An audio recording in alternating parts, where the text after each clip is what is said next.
January 1939, Berlin. Adolf Hitler faced a crisis that threatened to expose the greatest financial deception in modern history. Germany had secretly created 12 billion Reichsmarks in hidden currency over the past 5 years. This money appeared on no government ledger, passed through no official budget approval, and remained invisible to foreign auditors monitoring German finances. This shadow money had purchased every tank, every aircraft, every warship that transformed Germany from economic ruin into a military superpower. The scheme had worked perfectly as long as the fake money kept circulating through the economy, but now those bills were coming due. Germany did not have the real currency to pay them back. On January 7th, Hjalmar Schacht, Hitler's Reichsbank president, submitted a memorandum signed by the bank's directors. The document demanded that military spending be drastically curtailed to prevent financial collapse. Hitler faced a choice: accept the economic constraints Schacht was warning about, or remove the banker who was refusing to continue financing unlimited rearmament. Hitler dismissed Schacht from the Reichsbank on January 20th. 7 months later, Germany invaded Poland. To understand how Hitler managed to print 12 billion Reichsmarks without triggering hyperinflation, without foreign governments discovering the scheme, and without the money appearing in any official budget that international observers could examine, we need to go back to March 1933. Adolf Hitler had just seized power in a country that was effectively bankrupt. Germany's national debt stood at 10 billion Reichsmarks. 6 million workers had no jobs. Industrial production had collapsed to barely half its pre-depression output. The banking system had nearly destroyed itself during the 1931 financial crisis. The Treaty of Versailles explicitly prohibited Germany from building a large military, which meant Britain, France, and other nations were watching closely for any signs of rearmament. Hitler wanted to build the weapons he would need for territorial conquest, but he faced enormous obstacles. He had no money to pay for them and no way to borrow billions without revealing his intentions. He absolutely could not simply print currency because Germans still remembered 1923, when inflation had become so extreme that people burned money for heat because it was cheaper than buying firewood. This was the problem Hitler handed to Hjalmar Schacht, the financial expert he appointed to run the Reichsbank on March 17, 1933. Schacht needed to create billions of Reichsmarks to pay weapons contractors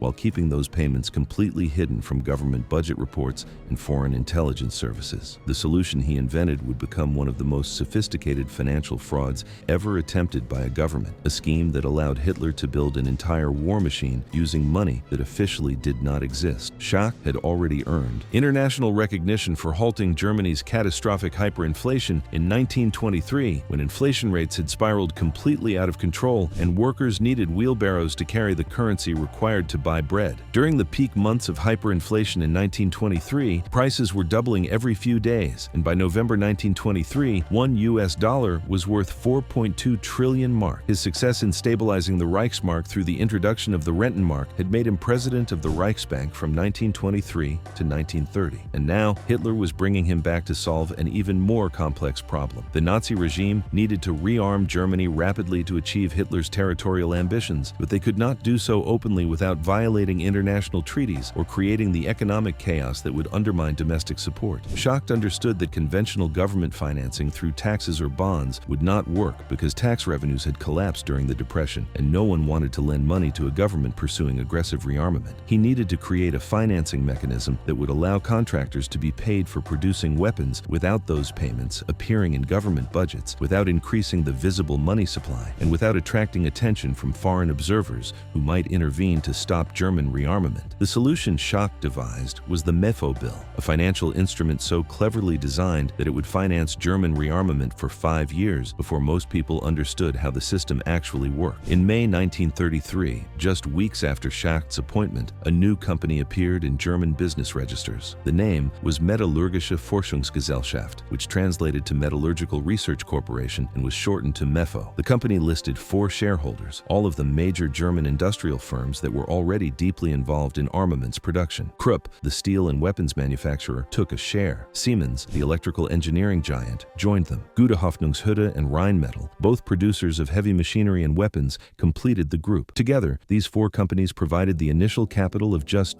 650,000 Reichsmarks. This amount was so small it attracted no attention from financial observers who would have assumed this was just another research corporation. The company had no factories, no laboratories, and no employees beyond 2 directors. It had no actual business operations of any kind. Mepho existed solely as what financial analysts would now call a special purpose vehicle, a legal entity created specifically to facilitate financial transactions while keeping them separate from government accounts. One director was appointed by the Reich Ministry of Defense, the other came from the Reichsbank. This meant the company was effectively controlled by the government despite appearing to be a private corporation owned by independent industrial firms. This structure was crucial because it allowed the government to issue debt through Mepho without that debt appearing on official government balance sheets. It created the appearance that armaments contractors were being paid by a private company rather than directly by the state. The mechanics of the Mefo Bill system were straightforward on the surface, but remarkably sophisticated in their economic effects. When the German military wanted to order tanks, aircraft, artillery, or other weapons, they would place a contract with an armaments manufacturer just as any government would. But instead of paying the manufacturer with Reichsmarks drawn from the government treasury, which would have required either raising taxes or openly borrowing money, the military told the contractor to draw a bill of exchange on the Mefo company. This bill functioned like a promissory note or an IOU. It stated that Mefo would pay the face value of the contract plus 4% annual interest within 6 months, though that period could be extended indefinitely in 90-day increments at the government's discretion. The contractor could then take this Mefo bill to any commercial bank in Germany and exchange it for cash, minus a small discount that reflected the short-term nature of the instrument. The banks accepted Mefo bills willingly because they knew they could rediscount them at the Reichsbank at any time during the final 3 months before maturity. This meant the bills were essentially guaranteed by Germany's central bank, even though they technically were not government securities. This guarantee transformed Mefo bills into a highly liquid financial instrument that circulated through the German economy almost like cash. Contractors used them to pay suppliers. Suppliers used them to pay workers. Businesses held them as interest-bearing assets that could be converted to Reichsmarks whenever needed.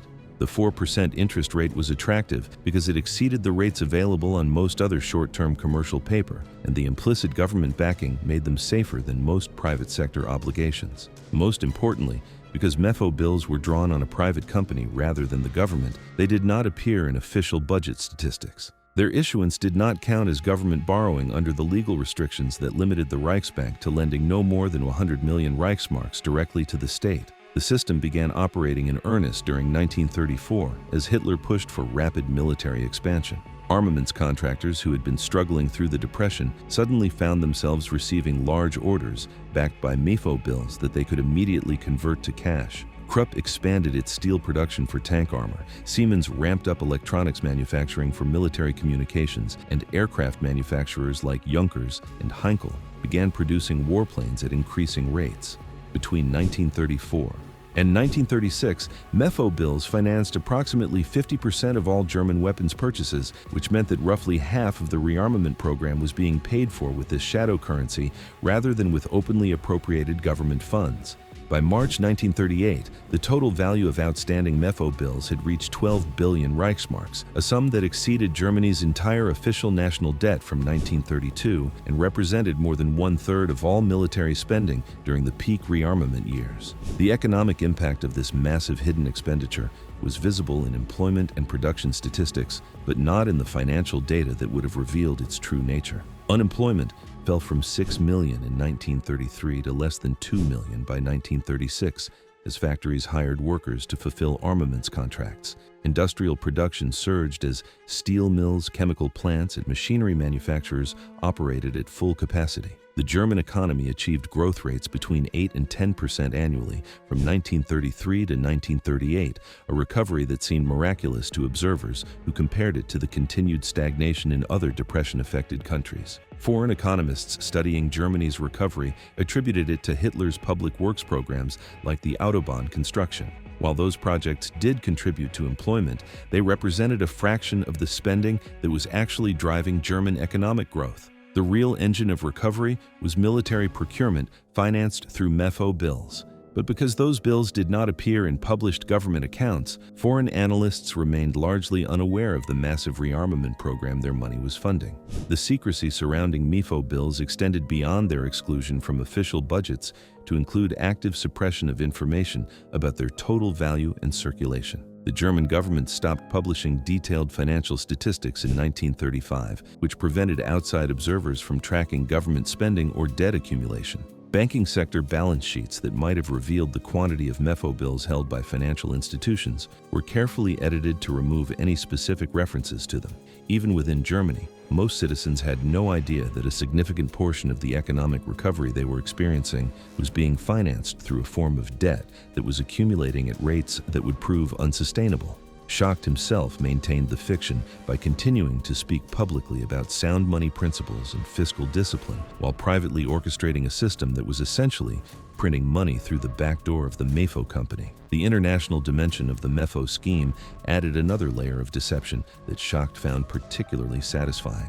In a memorandum to Hitler dated May 3, 1935, Schacht noted with evident satisfaction that the Reichsbank had invested the funds from frozen foreign accounts, money that belonged to Germany's political opponents and foreign creditors, into armament drafts including Mefo bills. This meant that Germany was using the assets of the very countries and individuals who might have tried to stop German rearmament to finance that rearmament. Blocked accounts from foreign businesses operating in Germany, deposits from foreign investors who could not withdraw their funds due to currency controls, and frozen assets from individuals who had fled the country were all being channeled into Mefo bills that financed weapons production. The irony was complete. Germany's enemies were unknowingly funding the military buildup that would eventually be turned against them. The system worked because Schacht had carefully designed it to delay the moment when bills would need to be converted into actual Reichsmarks. The original 6-month maturity period was repeatedly extended through the 90-day rollover provisions, which meant that as long as holders of Mefo bills were willing to keep them rather than redeem them, the Reichsbank did not need to print money to pay them off. The 4% interest rate encouraged this behavior by making Mefo bills attractive as interest-bearing holdings rather than as instruments to be immediately redeemed. Banks, businesses, and even some individuals held Mefo bills as part of their asset portfolios, essentially providing credit to the government without realizing that they were financing a massive military buildup. The secrecy provisions and the implicit government guarantee created confidence that the bills would eventually be honored, which paradoxically meant that fewer people tried to redeem them immediately. By 1938, however, the system was approaching its breaking point. The first wave of Mefo bills issued in 1934 had been extended repeatedly, but they were now approaching their absolute 5-year maturity limit, beyond which they could no longer be rolled over. This meant that billions of Reichsmarks worth of bills would come due simultaneously and would need to be paid off in actual currency. The problem was compounded by the fact that Germany had reached nearly full employment by 1937, which meant that further economic expansion was becoming constrained by labor shortages rather than by lack of demand. Schacht recognized that continuing to issue Mefo bills in an economy that was already operating at capacity would almost certainly trigger inflation, the very outcome he had been trying to avoid. In April 1938, Schacht ended the issuance of new Mefo bills. The termination created an immediate crisis because the government now faced the need to redeem 12 billion Reichsmarks worth of outstanding Mefo bills without the economic capacity to generate that much revenue through taxation or conventional borrowing. The regime attempted to convince holders to convert their Mefo bills into long-term government bonds, but this effort largely failed.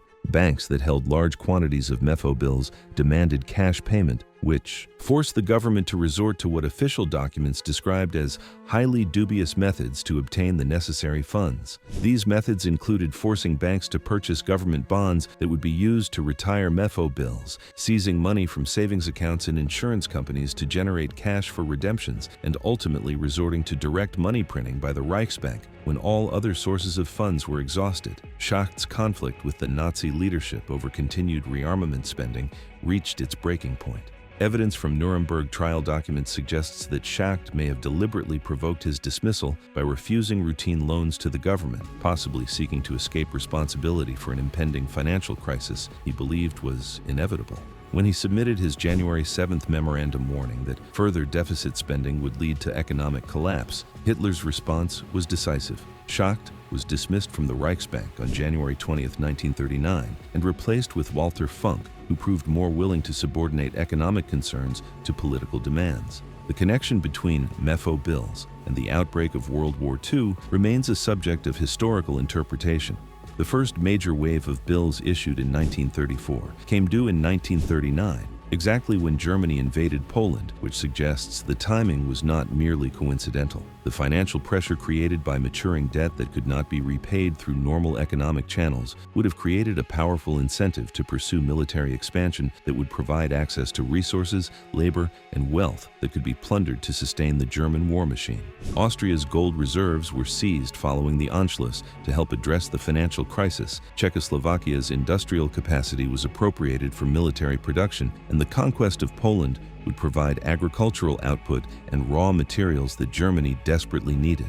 The economic statistics from the Mefo Bill era reveal the magnitude of the deception. Germany's officially reported national debt in 1932 was 10 billion Reichsmarks. By 1938, the official debt had risen to 19 billion Reichsmarks, an increase that already concerned observers who worried about Germany's ability to service its obligations. But the 12 billion Reichsmarks in outstanding Mefo bills, which were not included in official debt statistics, meant that the true national debt was actually 31 billion Reichsmarks, more than triple the 1932 level. The rearmament program that Mefo Bills financed had increased military spending from 1% of gross domestic product in 1933 to approximately 20% by 1938, a rate of military expenditure that could not be sustained without either drastically reducing civilian consumption or expanding through conquest to access new resources. The German people paid a hidden price for this financial manipulation even before the war began. While employment increased